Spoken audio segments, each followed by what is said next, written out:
So why do you think that you are one of the 10% that actually makes it to the acquisition phase? And I saw that a lot in the franchising world of like, oh, I'm going to do this franchising. I'm going to get an operator, sit back, do my thing. And like, oh boy, it's a rude awakening for a lot of operators out there that are then slicing lettuce at 5 a.m. Every misallocated dollar is worth 3 to 4 of yours, whether that's 9,000, 10,000, 20, 30, 50,000. It's like if you're going to lie to the government and risk going to jail and fines, like you're going to risk lying to the buyer. Like, very excited to, have you and your audience both be involved in my process, track how it goes, and then, celebrate the big win.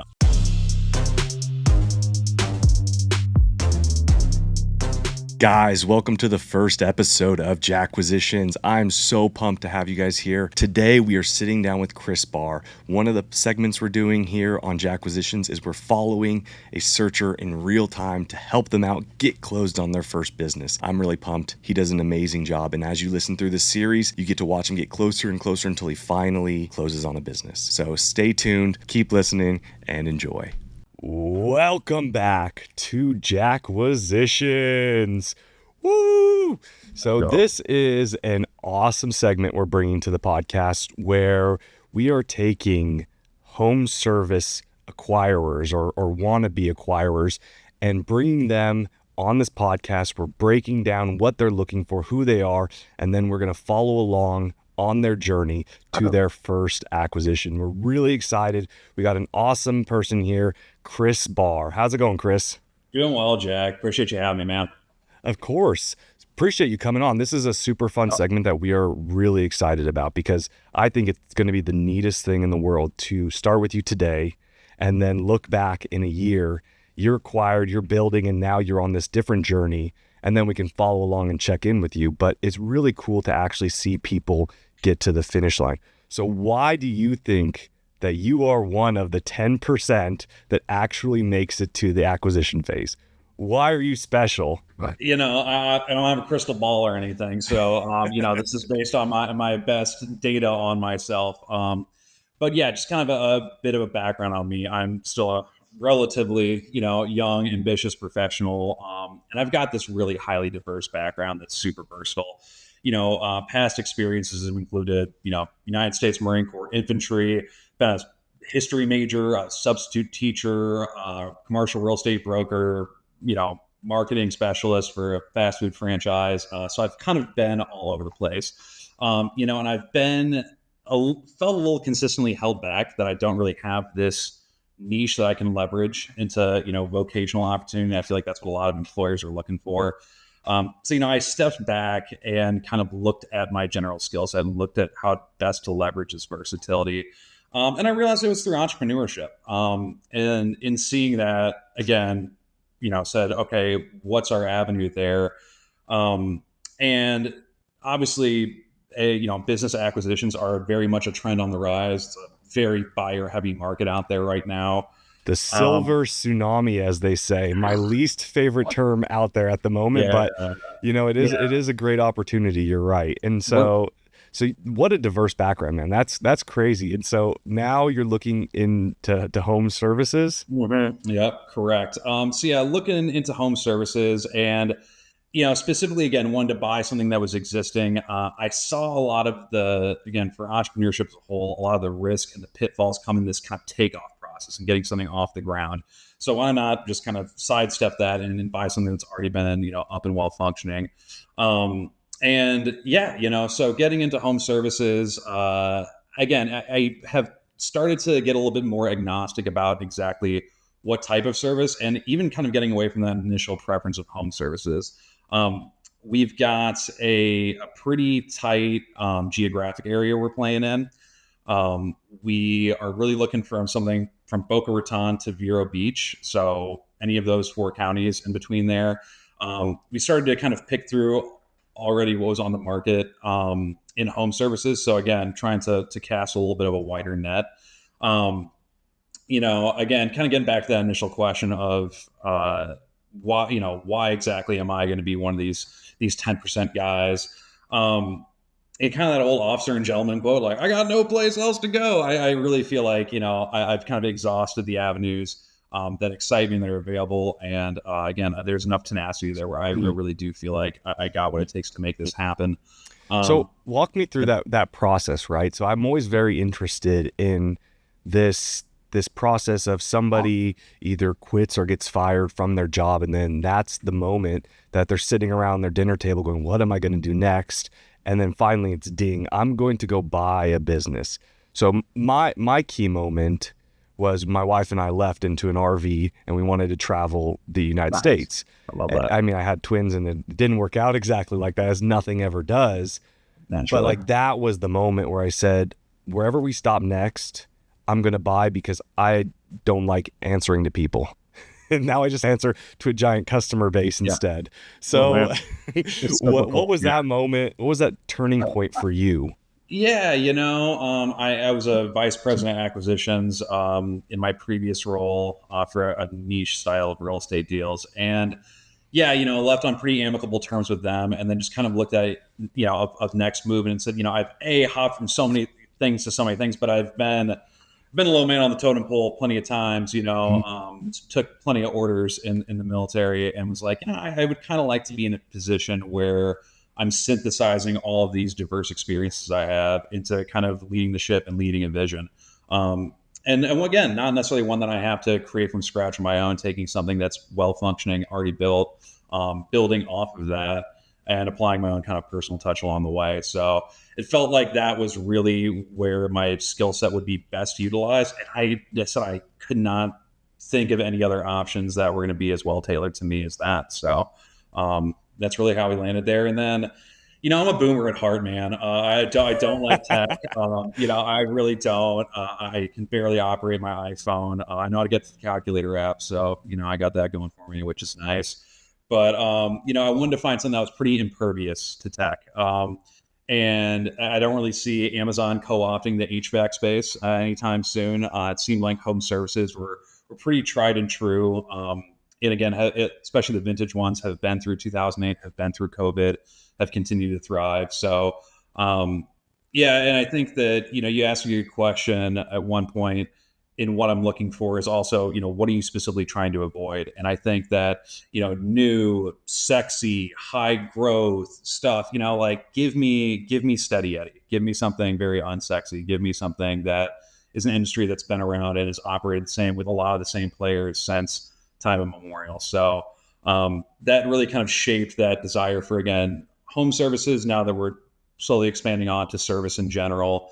But, we're starting with a pretty small purchase price, 500K to 1.5 million. We're pretty well versed in commercial real estate. We've got a decent portfolio there. But this is a new asset class to us. So figured, best to start small, that being the case. So 1.5, 1.6 million in purchase price. I mean, if you are going to look at the industry, all the industries as a whole, from a service or home service or B2B service, I mean, you're looking at, right, give or take, for a first purchase, we'll talk about the buyer's trap throughout this entire segment, but just from a rule of thumb, what you're going to find out there on the open market is going to be a 2 to 3x of SDE, right? And so 1.6 is like somewhere around a $500,000 SDE, which really means after you take out the owner's salary to pay yourself, you take out his car that he was using and all the ad backs he used to run his business, it's really like a 200,000 net business, which doesn't leave much room for, the tried and true, I'm just going to hire an operator, buy the business, hire an operator, put him in. So what you're going to be the man on the ground doing a lot of the things. Where do you feel that your skill set really plays to, right? Because in my mind, there's this finance guys that come in. They come out here with their MBA. They buy a nice cushy $1 million EBITDA, and then they're the puzzle makers, right? They're moving around all the finance and they're making it work, which, in certain businesses that does well. Sure. Then you have you have the operators, like people, engineers, or they are ex-tradesmen and they go out and buy a trade and they can run as a tech. They can also run the business. It's like the typical person that we think of when we think of owning a business. And then there's, the marketers, the people who think that they solely drive marketing. They're usually really good with AI automation, and they're systemizing the business so that they're getting rid of all the overhead. We see those guys a lot in like house cleaning companies is a big one, or window washing is they're just really a lead gen, and then they sub out all the work. Like, where do you think that you fit in? Where is Chris the man when it comes to this kind of stuff? Yeah, all of it. no, not exactly.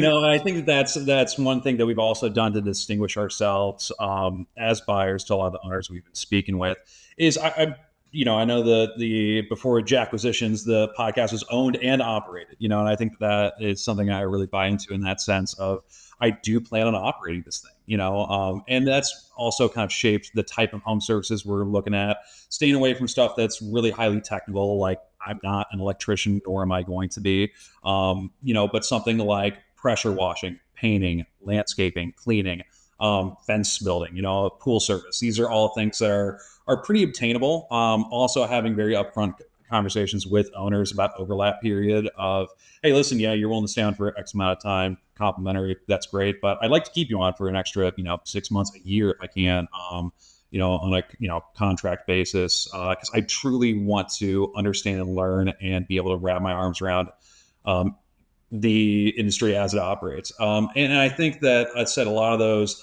MBA finance guys, again, no disrespect, but they also couldn't turn a screwdriver to save their lives. That ain't me.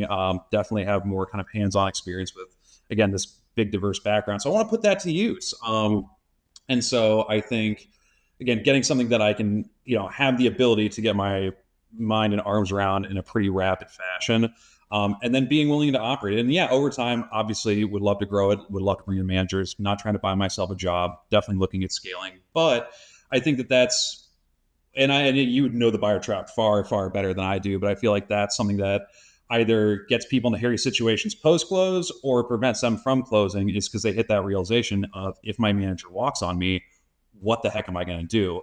And I don't want to be in a position where that inhibits me. I want to say, all right, manager walked out the door, I'm able to roll my sleeves, handle this, make it happen, obviously backfill them as quickly as I can.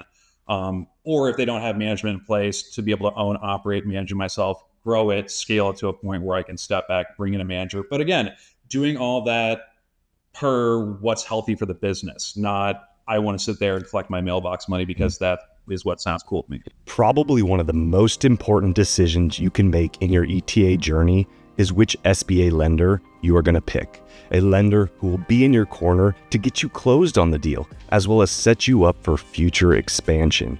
That is why we partnered with Alan Peterson from First Internet Bank. He and his team take a how can we approach, as well as I personally know they specialize in home service acquisitions. Mention the show or my handsome bald head and receive a reduced good faith deposit, as well as a detailed deal review and maybe even a buy-side pre-qualification. No strings attached. Head on over to alanfib.com, that's alanfib.com, or click the link below to get connected. It's interesting because, we hear this a lot in the beginning, and I know it was a thought that I had, is the, bringing in an operator at some point in the near future. But I think that when you actually get into your business, there's a realization at some point that that's not a reality. Bringing in an operator isn't a reality until you hit a certain level, right? Because it's never really, with the SBA debt and with the personal guarantee that some people take on. I don't know if you are, we'll get there. Yeah. But for myself, right, there's no one I can trust that I'm going to put in the business that is going to make sure that I don't lose my real estate from a personal guarantee or personally bankrupt myself, even with monthly or weekly check-ins on finances. It just doesn't make sense.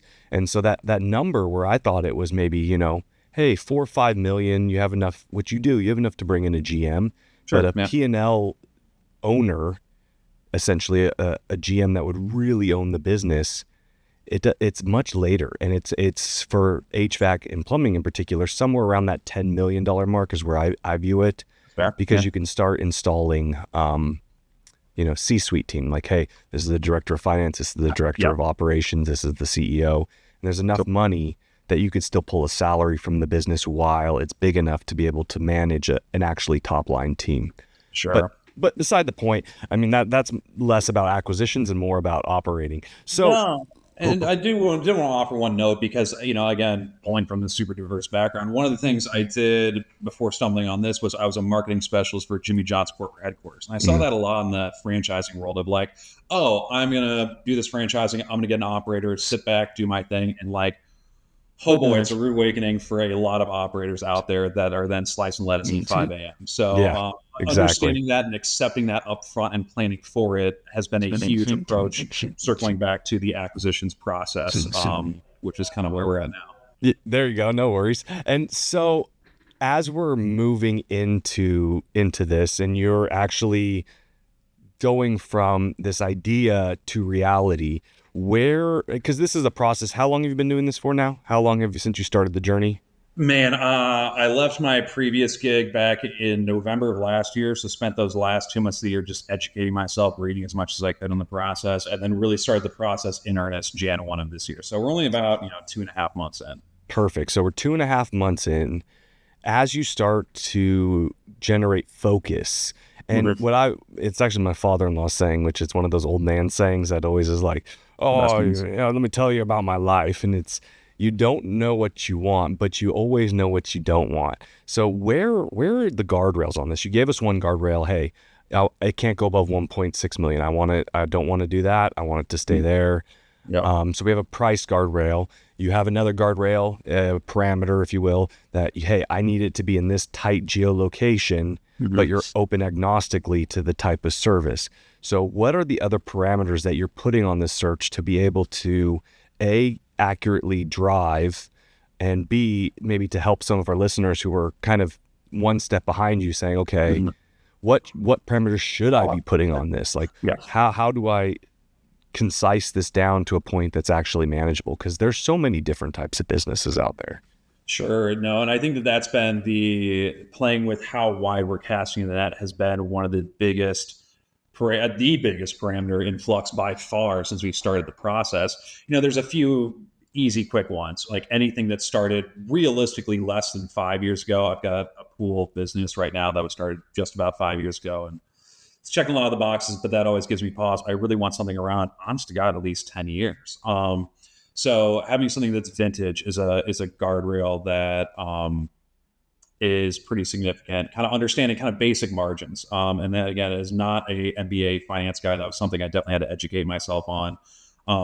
So doing some back research. And again, as sectors are changing, as industries are changing, I'll kind of do some research into what the appropriate margins are for that business. And the second that you're looking at tax return, and you're seeing COGS or certain expenses are kind of way outside those margins, like easy pass, easy to kind of get those out of your court and move on to something else.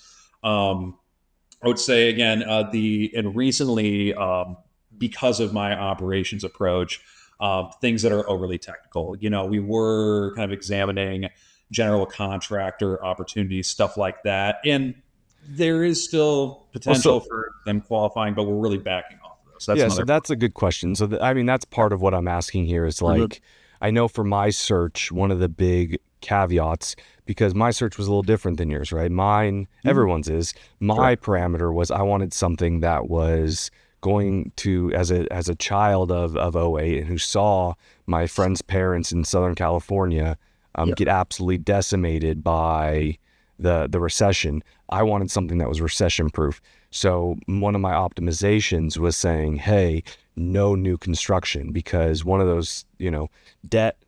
So if anyone can see my finger, debt plus a downturn in the economy from a new construction perspective is absolutely a failure of your business any way you cook it, unless you were able to get a really interesting creative finance on that. So is there anything like that you really have kind of hard nose on? And some of those might even, right, some of those might go to, hey, I want a luxury item, or I want to stay away from luxury items, or, I find one of the hard parts about the initial search is the net's so wide, and then you have to kind of reel it in over time so that you can understand markets better to make good decisions. So are you looking at anything like that, or are you still in that phase where you're just still trying to go, hey, I just really need to see some CIMs to understand markets first? Yeah, there was again kind of a process of starting with a really, really tight net, and then kind of right around end of February, mid-February, realized our net was way, way too tight, and we're running out of CIMs. And I'm wondering what to do with my hands. And as an entrepreneur, that's a very terrifying place to be. So then rapidly started casting a much, much wider net, and are now starting to kind of reel it back into this good sweet spot that we're looking at. Um, and so in that sense, it's still probably a little bit of a work in process, work in progress, I should say. Sorry about that. I would say that recession proof is also, again, I want stability. That's the reason that this Mhm. whole kind of thing came about, was targeting stability. So something that's recession proof is obvious, and it's almost like so ingrained into the approach that like I didn't even really think about it as a parameter, because something like pressure washing, something like painting, landscaping, these are all things that the home services just really proved their worth in the COVID environment. All those tended to do pretty well. '08, again, also getting a business that has existed pre 2008, and I could see their numbers and I could see how they performed. That stability and recession, proofability is something that's just kind of been ingrained. But kind of, I guess, back to the parameters, there's things that again are also ambiguous and kind of come as second nature, that you don't even realize that they're legitimate parameters that you're using to weed out certain options. Like, for example, there was a roofing business, and over the past 3 years, I saw sales continually decline, but SDE was continually going up. And I'm like, something don't feel right here. Yeah. And using trends like that, that are weirdly probably freaked me out at the beginning, but even after 2.5 months, and really start to become second nature once you see enough Yeah, I mean, CIMs. I think that's over time that you get better at reading financial statements and you understand more. Mm-hmm. Maybe I'm asking this the wrong way. I guess so. If you were to, in a perfect world, if snap your finger tomorrow and you just had the business of your dreams, what for the listeners out there, what does that look like? Like, is Yeah, that, hey, I want a service HVAC company that does, that meets my standard, or, like what is that for you? sure. Yeah. Well, I'm expecting after episode 1 of this show, a pressure washing business in West Palm Beach that, is making 500K in SDE a year is going to call me up and give me a 2X multiple. And, we're going to have a done deal. Yeah, I think that, again, I have my preferences. I really do like pressure washing. I think that it's underserved. I think that there's a lot of people, and that's crazy because a lot of people would say it's actually oversaturated, but I would say in legitimate players, especially in my market, Agreed. for people that are doing it, suited uniforms, good looking trucks, not just like an F-150 with a pressure washer in the bed. For people doing it in an upstanding business to business context, I think that is a great opportunity, specifically with where I'm at. So that is a pretty much a targeted ideal sector. But again, because I'm hunting in 4 counties within Florida, I can't narrow myself into that. Yeah. There's been things and again, I got to be careful. No, but that's a good starting point, right? Because Yeah. like that, I think helps out to really look at what you are trying to accomplish, Mhm. and so now let me take this a different way and say, okay, pressure washing, just for a great example, why not build, or why not go franchise? Because there's some great, I mean, admittedly, as a show that is focusing on ETA and acquisitions, there are some Right. absolutely wonderful franchises out there, like Rolling Suds. um Shout out Aaron Harper, he's a great guy. Lives here in Nashville. I actually had lunch with Mhm. him a few days ago. Great guy, great business. They pressure washed the what is it, New Orleans Superdome before Oh, the no way. game. So like All they right. get these really nice contracts, and they Yeah. work on the stadiums. And point being is like there's optionality out there to go the franchise model with this, or even so start up, because yeah, it's not a purchase, but one guy in a truck is a pretty low lift to be able to start that business. So why buy? Yeah, I guess I'll start with why not build first. I got out of the Marine Corps at like 28. I graduated school at like 30, and then I was a commercial real estate broker and 100% commission in spring of 2020. Because COVID was not a good time to be in that biz.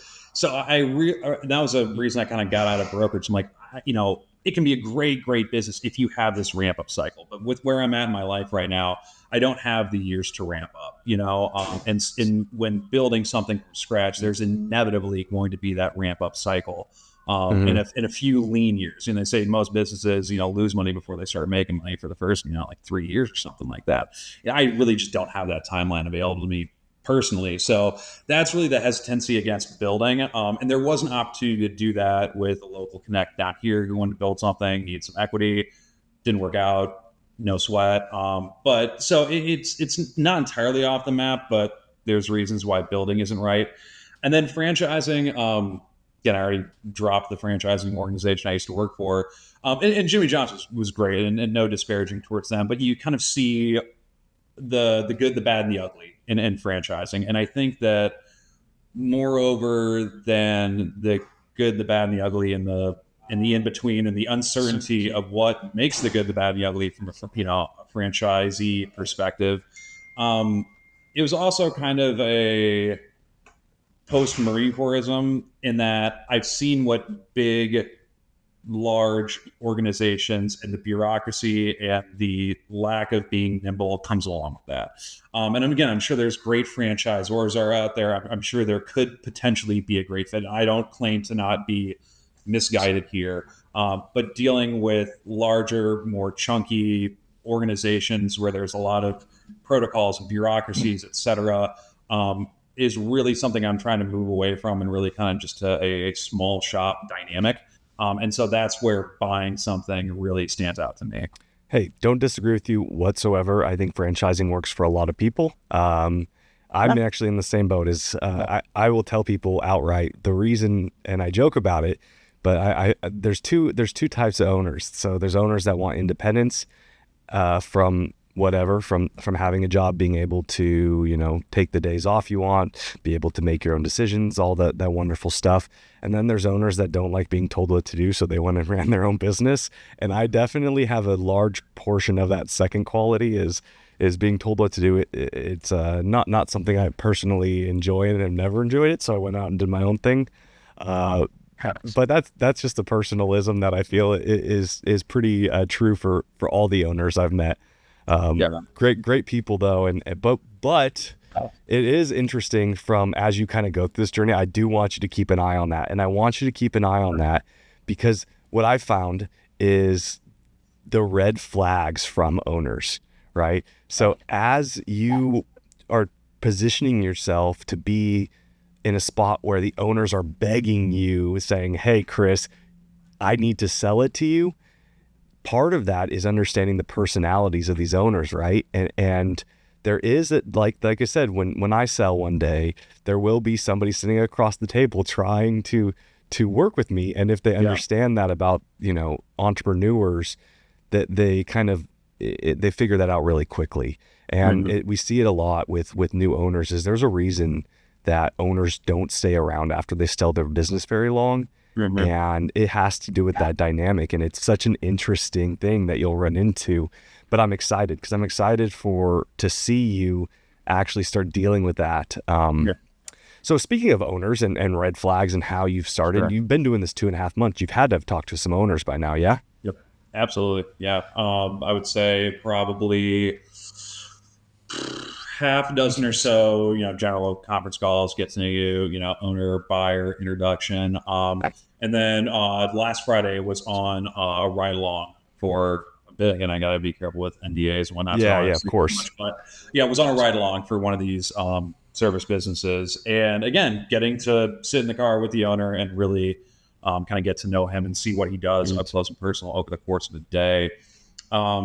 And yeah, man, it's a mix of personalities out there. You get some, and I like, and it's not just specific to small business, but anybody who's like, "Oh, we're the nicest, we're the best, we're the most like ethical." It's like, but are you? Like, if you had to say it, like, so there's some that are just really, really energetic and don't always want to get kind of at the data or the meat of the matter. And I'm not a data guy either, but at the same time, there's some black and whites we need to get on the table, and some of them just kind of want to talk about more on the meta level of things. So Yeah, very ambiguous. That is Yeah, true. yeah. So So that's always do you view that as a red flag, or do you view that as kind of the business culture? How do you take that? no. We all of us humans, we have our little picadillos, man, and so it's kind of understanding them and their personality, and also like how that shapes the business because obviously it's an extension of them in essence. Hmm. And so again, like picadillos sometimes are just picadillos, not good nor bad. Sometimes they can be indicators of other things. So kind of trying to read between lines and read people is a interesting practice. And then on the flip side, I had again I can't share too much, but just had an intro call with an owner because there's CIM didn't include any financials like at all, and I was like about to be like no, but then my broker was like this does happen. They want to just get to know you before letting you take a look under Yeah. the hood. And I'm like, okay, fair enough. And could not have gone better. This owner and I absolutely hit it off. He seems just like such an amazing, high value guy.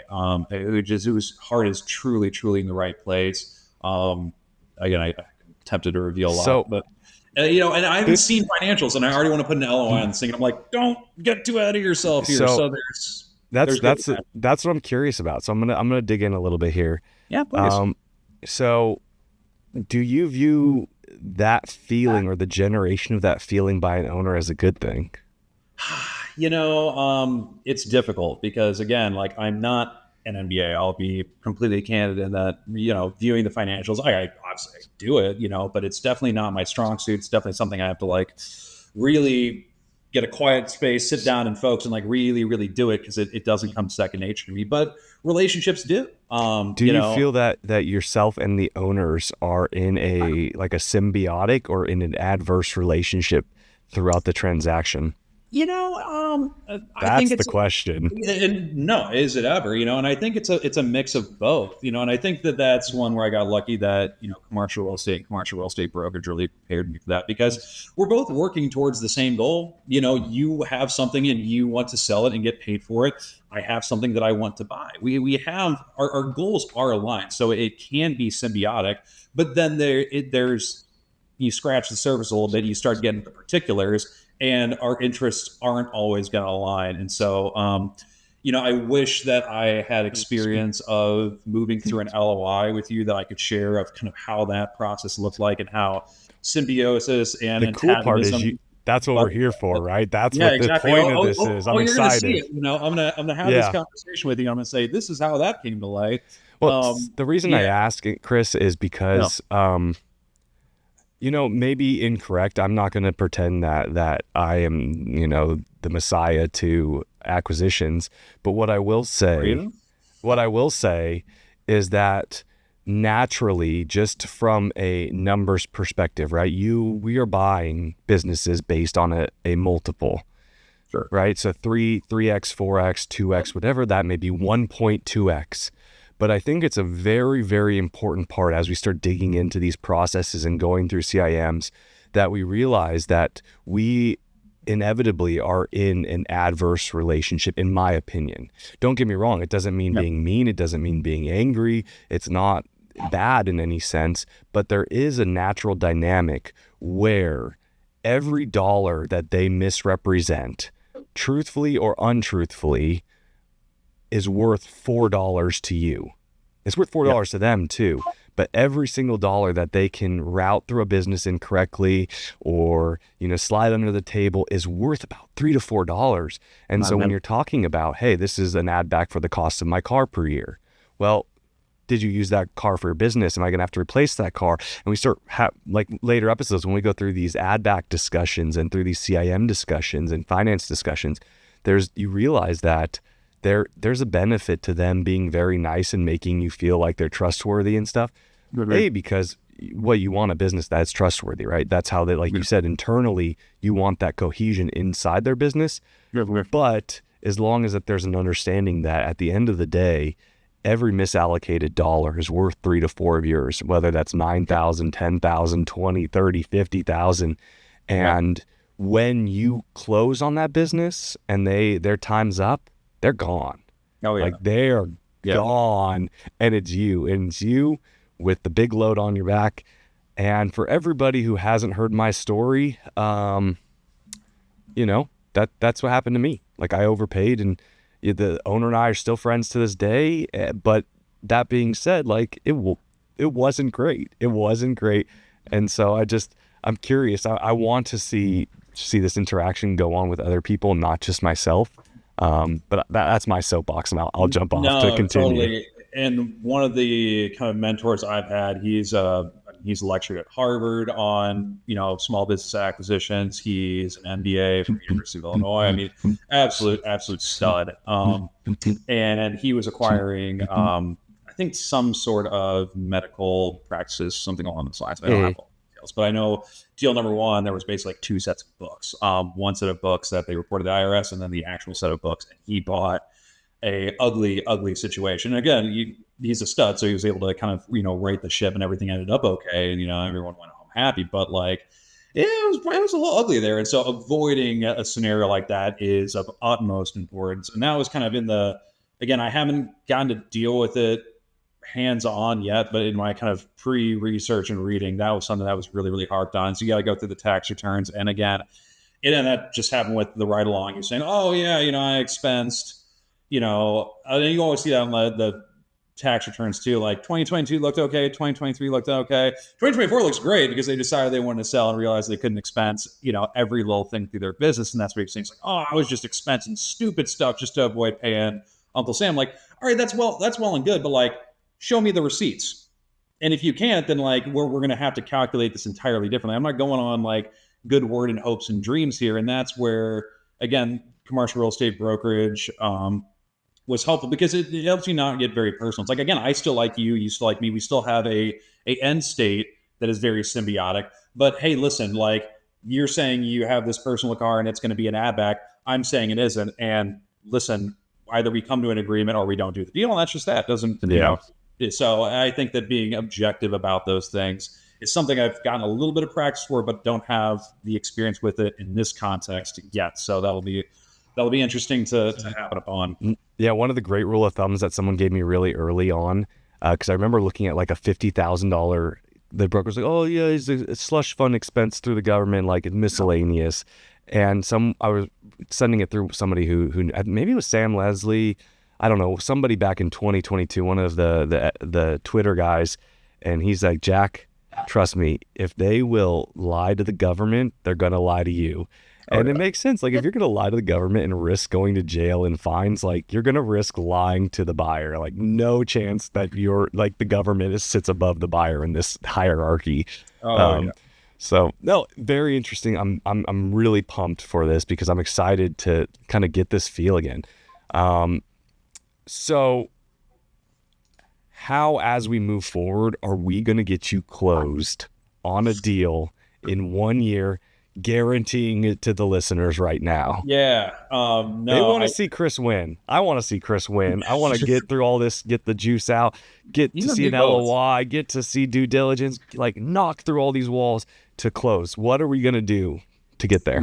No, I so appreciate it. I think it's going to be kind of getting an understanding of what my process looks like, and having a kind of a sounding board for that process, getting advice, input, and then accountability, knowing that, we're going to be meeting and then we got an audience we're speaking to, not that I wouldn't otherwise, but definitely helps kind of keep me on the ball.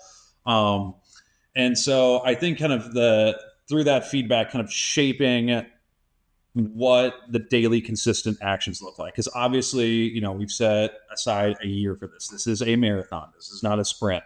And marathons in this sense happen through a daily consistent action. And so if we're fine tuning and tweaking along the way what those consistent actions look like, then I think that it would be surprising if I would not end up with an acquisition within a year from now. What do you think that, do you have any ideas? So like one of the cool things really early on that people should do if they're doing acquisitions is I mean, you're on, I'm guessing Biz Buy Sell, right? You're on Biz Buy Sell, you're on all these kind of online marketplaces, you're probably working with brokers, the normal things. But what was really neat early on is there's a lot of people doing some very interesting stuff. And one of those interesting things that I did early on was I paid a VA in the Philippines. I think it was like $48 or like $68, something ridiculously small.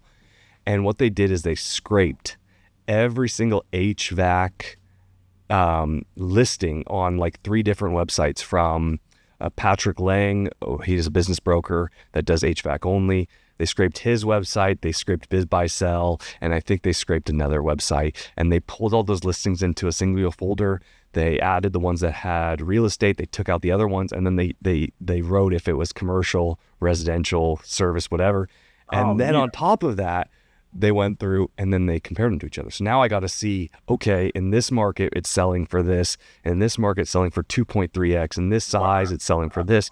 But this $6 million one is selling for that. And then that helped me later on when I was talking to brokers. I was like, hey, but like in this market next to you, like in Louisville, I'm in Nashville, so it may be for you it better. Hey, in Orlando, one just sold for 2x. So why are you, it's exact same business, same size, same range. Yep. Why are you selling for 4? Like, what's the juice that makes you so special? Yeah. So that was helpful to have the brokers know that I knew the market.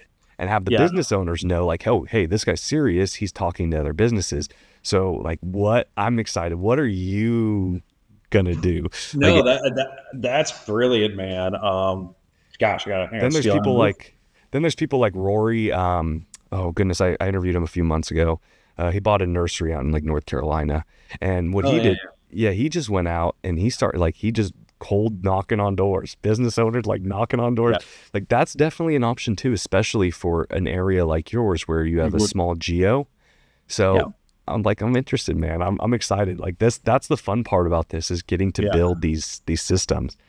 Yeah, and you know, I know we're on a bit short on time, but just to kind of give you some insight, again, I've gone through the broker process and would always still will. And now I feel kind of like embarrassed as like a former commercial real estate broker. Like I have not done the deep work on comps that you did. And that's probably something I should be doing, but you know, it's something I'm going to definitely look into. But getting away again, I felt kind of some dead ends happening in that broker cycle. Again, we'll always have a foot in that pool, but again, I saw that episode with the guy from Greenville. I was like, hey, go out there and knock on some doors. And like, I'm a commercial real estate broker. I can drive a market. And then got like, weirdly for the first time ever, like cold feet of like, I have no idea how much they're doing in revenue. I have no idea. I have nothing about this business. I'm not a consumer of them. I was like, I'm sitting outside the business, like, I'm not going to walk in here. But I did subscribe to Dun & Bradstreet, their database. And, you know, it was a few grand, but it's been a great resource to kind of filter out businesses and sectors I'm interested in, put a bunch of search parameters in there, see what it spits me back out, see what their, you know, their total sales to, you know, how many employees they have is kind of a good, you know, understanding of preliminary what their margins might look like.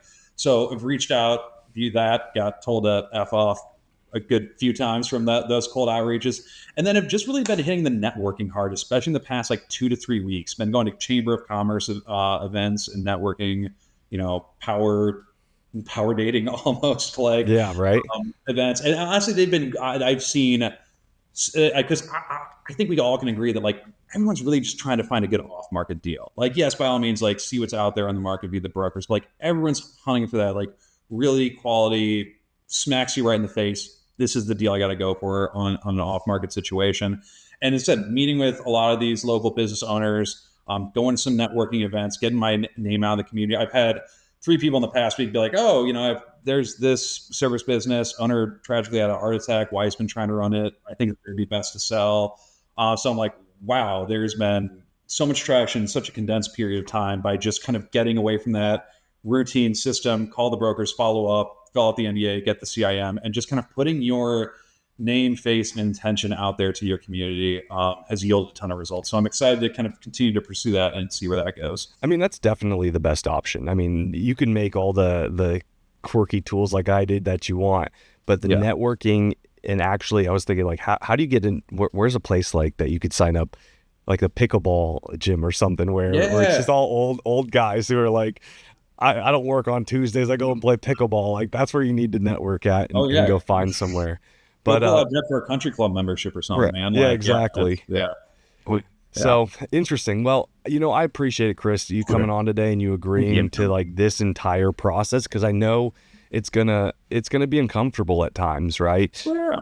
But I think this is gonna be really fun to watch you next week, and we'll dig into, you know, a little bit more as we move forward, and as you kind of run into situations, we'll start digging into like in-depth items. So like, what does an LOI look like? Why and where and when and how, and all kind of the really nitty-gritty granular tasks through them. And I think that'll be fun to work with you and see where you're at in the processes and update the audience, because that's going to be a fun track. I am your ball of putty right now. So mold me, shape me, poke holes in it, give me homework, whatever you got to do. But yeah, very excited to have you and your audience both be involved in my process, track how it goes, and then celebrate the big win. Not if, but when that happens. So. When, guaranteed 1 year. No, absolutely. No pressure. No, I appreciate it. And so listeners, if you like what you heard today, if you like this segment, leave us a comment. What do you want to see Chris do, learn, talk about? We're really interested. And leave us 5-star review wherever you listen to your podcast, and we will see you next week.